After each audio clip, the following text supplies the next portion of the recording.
Assalamu alaikum dear students. Today I will solve exercise 4D question number 1 and question number 2. Question number 1, factorize each of the following expressions. Part A, xy plus 4x plus 3y plus 12. तो बेटा इन question में हमारे पास more than 3 terms होंगी और square वाले भी, मतलब without, मतलब कि लीनियर टर्म्स हमारे पास सारे जो आपके पास ये जो एक्सप्रेशंस होंगे या जिसमें वेरिएबल की जो पावर होगी वो क्या होगी, 1 होगी। कहीं पर स्क्वायर भी आएगा। ठीक है। तो आपने पेयर्स बनाने हैं जिसमें आपके पास कहीं कांस्टेंट नंबर कॉमन होगा, कहीं वेरिएबल्स कॉमन होंगे। ठीक है। तो यहाँ पर देखें, फर्स्ट में हमारे पास एक्स वाई दोनों मौजूद है, यहाँ सॉरी एक्स कॉमन है और लास्ट टू में हमारे पास 3 कॉमन है। तो बेटा इसका सोल्यूशन देखो, अगर मैं फर्स्ट टू में से एक्स कॉमन लेता हूँ तो y+4 आएगा, और लास्ट टू में से अगर मैं 3 कॉमन लेता हूँ तो y+4। बस आपने ये चीज़ देखनी है कि कॉमन लेने के बाद जो ब्रैकेट के अंदर जो टर्म आएगी वो दोनों क्या आनी चाहिए, सेम आनी चाहिए। ठीक है। तो ये हो जाएगा y+4 x+3। B part, ax-5a+4x-20। बेटा फर्स्ट टू में देखें ए कॉमन है और लास्ट टू में मेरे पास 4 कॉमन है। तो फर्स्ट टू में से मैं ए कॉमन लूंगा तो x-5, और लास्ट टू में से मैं +4 कॉमन लूंगा तो x-5। अगेन x-5 कॉमन लूंगा तो a+4 आ जाएगा। C part, 12cy+20c -15 -9y। तो फर्स्ट टू में हमारे पास क्या, सी भी कॉमन है और 4 भी कॉमन है। लास्ट टू में हमारे पास 3 कॉमन है। तो फर्स्ट टू में से हमारे पास 4c कॉमन लेंगे तो ये हो जाएगा बेटा 3y+5, और लास्ट टू में से -3 कॉमन लूंगा तो ये हो जाएगा आपके पास 5+y। और हमें ये पता कम्युटेटिव लॉ होल्ड करती है एडिशन में, अगर a+b हो तो वो इक्वल होता है b+a। ठीक है। ये चीज ये हमारे पास इक्वल होते हैं। तो यहाँ पर देखें 3y+5 है, और यहाँ पर बेटा आपके पास यहाँ पर भी 3 होगा। ठीक है। और यह 5+3y ये दोनों सेम होते हैं, तो यहाँ से बेटा हमारे पास 3y+5 कॉमन लूंगा तो हो जाएगा 4c-3। डी पार्ट हमारे पास है 3by+4ax+12ay +bx। तो फर्स्ट टू बेटा हमारे पास देखें, अगर मैं फर्स्ट टू का पेयर बनाता हूं तो यहां पर आपके पास कोई कॉमन नहीं है, तो मुझे थोड़ा सा रीअरेंज करना पड़ेगा।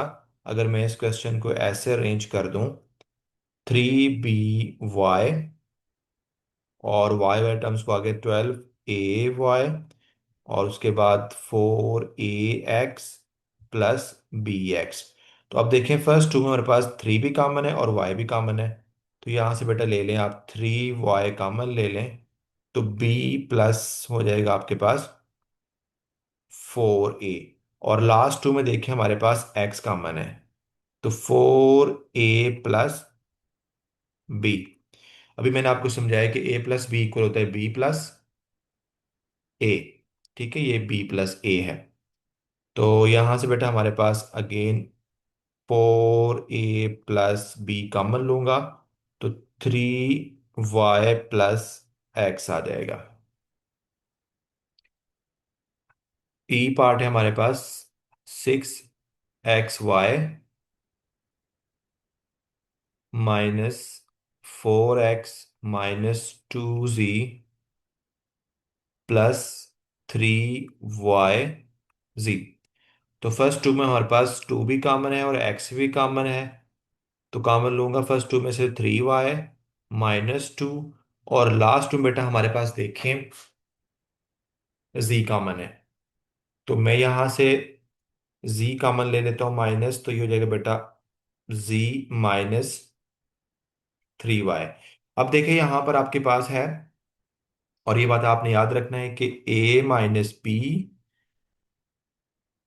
Is not equal B minus A. ठीक है, सब्ट्रैक्शन में ये इक्वल नहीं होता, ओनली एडिशन में a plus B equal to B plus A होता है। तो अब मैं मुझे बनाना पड़ेगा 3y माइनस 2, ये माइनस जी है यहाँ पर। सॉरी, ये जी नहीं है, ये 2 ही है, और ये भी 2 है। ठीक है बेटा, ये क्या है, ये भी 2 है, और ये भी 2 है। देखिए यहाँ से मैं अगर 2x कॉमन ले लेता तो 3y माइनस 2, और यहाँ से अगर मैं z कॉमन लेता हूँ माइनस, तो 2 माइनस 3y। तो इसको मैं सेम कर देता हूँ, 2x and 2y माइनस 2। और बेटा यहाँ से अगर मैं ब्रैकेट्स के अंदर से माइनस लेता हूँ तो बाहर क्या आ जाएगा, minus minus plus, z and 2 3y minus 2z। Now 3y minus 2z common लो, और ये आंसर होगा 3x plus z। F part है बेटा हमारे पास, dy।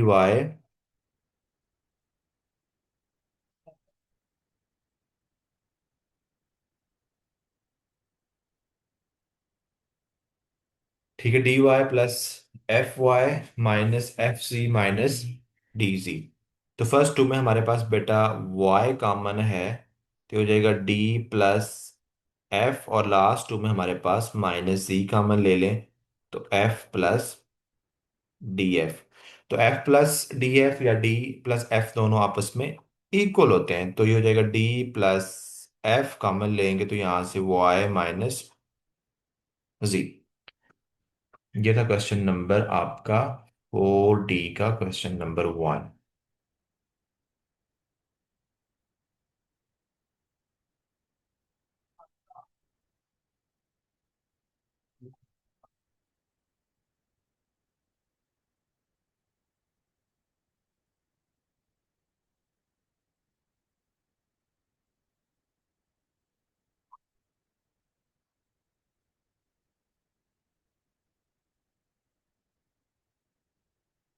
क्वेश्चन नंबर 2 में हमने फैक्टराइज करना है, सेम क्वेश्चन नंबर 1 की तरह है। ए पार्ट है हमारे पास 2xy minus 8x plus 12 minus 3y। तो बेटा फर्स्ट टू में हमारे पास 2x कॉमन है, और लास्ट टू में हमारे पास 3 कॉमन है। तो फर्स्ट टू में से 2x कॉमन लेंगे तो ये हो जाएगा y माइनस 4, और लास्ट टू में अगर आप 3 कॉमन लेंगे तो माइनस कॉमन लेने से 4 माइनस y। तो देखो y माइनस 4 है, और यहाँ पर क्या है 4 माइनस y, तो हमें दोनों को सेम बनाना पड़ेगा। x 2xy माइनस 4 है, बेटा यहाँ से कॉमन ले ले माइनस, तो ये -3 बाहर हो जाएगा, और ये हो जाएगा 4 माइनस y। तो यहाँ से आप कॉमन ले ले, y माइनस 4 कॉमन लेंगे तो 2x माइनस 3। बी पार्ट बेटा हमारे पास है 6xy 15y plus 10 minus 4x। तो फर्स्ट टू में हमारे पास क्या कॉमन है, 3 कॉमन है, और y, और लास्ट टू में हमारे पास 2 कॉमन है। तो फर्स्ट टू में से हमारे पास एक कॉमन है 3, और y, तो ये हो जाएगा 2x माइनस 5, और लास्ट टू में से 2 कॉमन है, तो 5 माइनस 2x। बेटा यहां से भी हमें सेम बनाना पड़ेगा, ब्रैकेट के अंदर वाली टर्म्स को। तो 2x माइनस 5, तो यहाँ पर भी 2x माइनस 5, तो माइनस कॉमन लूंगा तो बाहर प्लस है, तो हो जाएगा माइनस, और जगह 2x माइनस 5। तो यहां से आप 2x-5 कॉमन ले लें तो 2y, ये 3 हमने कॉमन ले तो ये 3y-2। C part, 10 - 14p plus 7pq -5q। तो फर्स्ट टू बेटा हमारे पास क्या, 2 कॉमन है और लास्ट टू में हमारे पास q कॉमन है। तो फर्स्ट टू में से 2 कॉमन लें तो 5 - 7p, और लास्ट टू में से बेटा आप q कॉमन लेंगे तो 7p - 5। अब हमने ब्रैकेट के अंदर बेटा हमको सेम बनाना है, तो ये हो जाएगा 5 - 7p, यहाँ से माइनस कॉमन ले लेंगे ब्रैकेट में से, हो जाएगा 5 - 7p। तो बेटा ये हो जाएगा आपके पास 5 - 7p * 2 - q। डी पार्ट है बेटा हमारे पास kx, ky, h x - के देखिए यहाँ पर भी आपके पास फर्स्ट टू में से कॉमन नहीं है, तो हमें अरेंज करना पड़ेगा। kx - h x plus hy - ठीक है। मैंने इसको अरेंज कर दिया। अब फर्स्ट टू में से आपके पास x कॉमन है तो हो जाएगा k - h, और लास्ट टू में हमारे पास y कॉमन है तो h - k। अब यहाँ पर k - h है और यहाँ पर क्या है, h - k, तो हम इसको सेम बनाएंगे। कांस्टेंट लेने से k - h और -y, ये हो जाएगा आपके पास k - h। बेटा यहाँ से आपके पास k - h आ जाएगा कॉमन, x - y आ जाएगा। ई पार्ट है हमारे पास 2ab - 6ad -bc and plus 3cd। तो फर्स्ट टू में देखिए हमारे पास ए भी कॉमन है, टू भी कॉमन है। तो फर्स्ट टू में से हमारे पास 2 एंड ए कॉमन लूंगा तो b - 3d, और लास्ट टू में बेटा हमारे पास सी कॉमन है, तो अगर मैं -c कॉमन लूंगा यहाँ से तो हो जाएगा b - 3d आ जाएगा। ठीक है।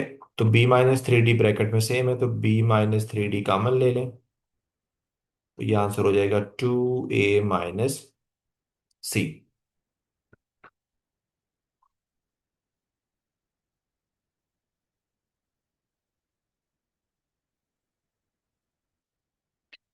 बेटा लास्ट पार्ट हमारे पास है f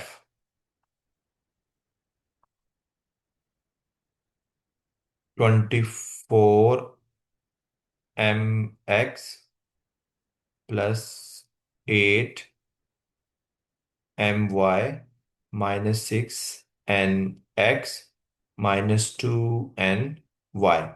तो अब देखो फर्स्ट टू में हमारे पास m भी कॉमन है और 8 भी कॉमन है, तो 8m कॉमन ले लें फर्स्ट टू में से, हो जाएगा 3x प्लस y, और लास्ट टू में हमारे पास -2 और n कॉमन है, तो ये हो जाएगा 3x प्लस y। तो अगेन हम कॉमन ले लेते हैं 3x + y, हो जाएगा 8m - 2n। ये हमारा फाइनल आंसर था।